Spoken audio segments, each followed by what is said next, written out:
Hello, I'm Nick Jerome, and I'll be taking you through Porter's 5 competitive forces. You can read about this on Brio in an article by Michael Porter, but I'd like to really take us through this because it's a really key tool that's used in creating our strategy. Often when we think about competition, we think about market share. We think about how much money are we earning in terms of our sales, but actually there's much more to it than that. And the competitive forces are really about how can we maximize our profitability by looking at all of the factors that are impacting upon it. And these are the 5 competitive forces.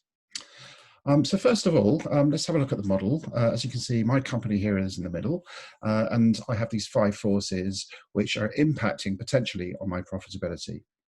We're going to take as an example supermarket, Sainsbury's in the UK here, because I think it's something which we can all understand and have a look at how that might work and what strategies we can choose in order to counter some of the forces that are playing upon us. So here we go. Traditionally, all companies will have traditional competitors, and in supermarkets, the traditional competitors were, for instance, Tesco, Morrisons, and Asda. And there are different strategies that we can take in order to counter the threat of these competitors, these competitive forces. We can focus on price. So that very often supermarkets will put together pricing strategies to entice customers in. Maybe certain goods might be sold lower to as a loss leader in order to get customers through the door and buying more. We can focus on service and quality of service, the general feel and look of our stores also. And in extreme cases, we can look at even buying our competitors. So Sainsbury's in 2019 made an failed attempt to buy Asda to really increase their share of the market as well. So that's our traditional competitors, but let's have a look at some of the other forces.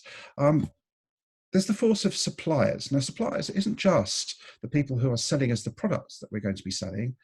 Suppliers like Unilever, a huge big FMCG supplier, or even smaller suppliers like farmers down the bottom left there, who are directly supplying us with fresh produce.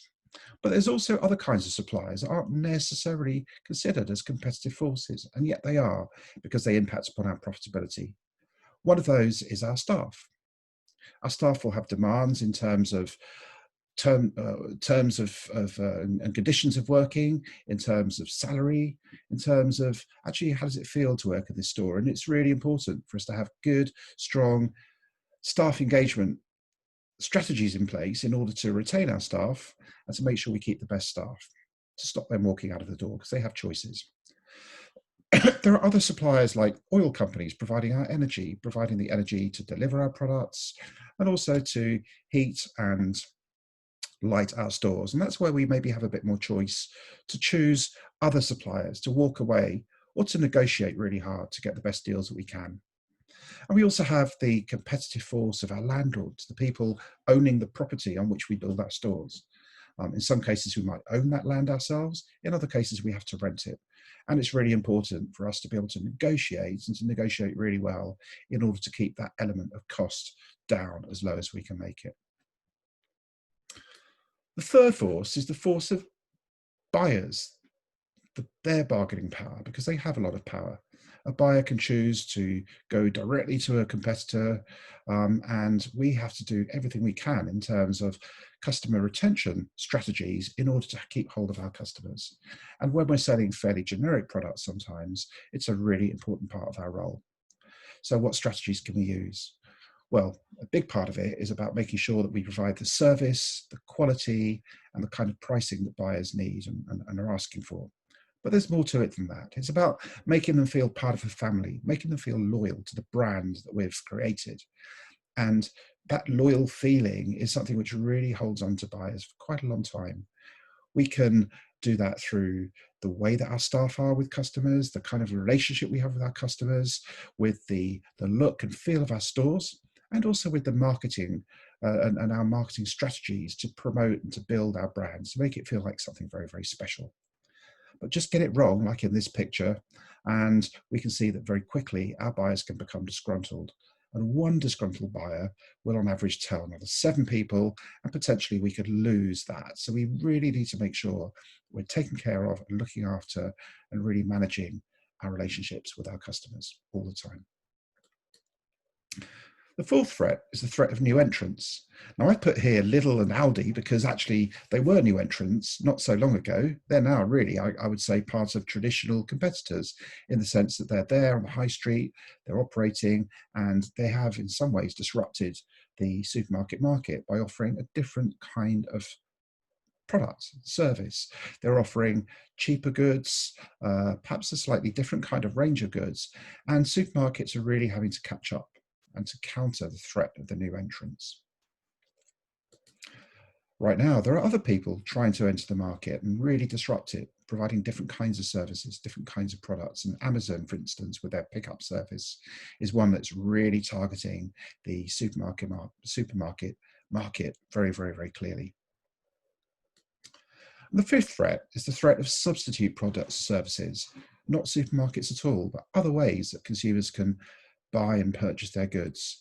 One way might be through food deliveries. Here we have an ice cream van. I have, where I live, a number of people providing services where food can be delivered, such as fresh fruit and vegetables directly from the farmer, such as fish, for instance, and even locally to me, there's somebody who set up a service making and delivering sausage rolls locally. We can buy directly from the provider, from the supplier, directly from the farmer, missing out the middle person, the supermarket chains. So going to farmers markets or even directly to farms to purchase our products is something some people do. Or we can grow our own. We can go to a garden centre, buy some seeds, buy some pots and grow our own food. And that's an increasing trend as well. So all of those things, as supermarkets, we have to look for strategies to retain our customers as much as possible, making the look and feel of what we offer something which is almost inimitable, which substitute services can't get in the way of. So I've taken us through the 5 forces in relation to the supermarket sector, but actually it's a model which works with any sector, whether you're talking about aviation, whether you're talking about energy, or broadcasting companies or newspapers. Using and looking at those 5 competitive forces is a really, really key part of your planning cycle when you're coming at developing your strategy. And it's a mistake just to focus on your direct competitors alone, but have a look more broadly, more creatively at the range of forces that might really impact on your business. Thanks for listening, and I look forward to hearing about your approaches to the competitive forces when you have a look perhaps at some other companies.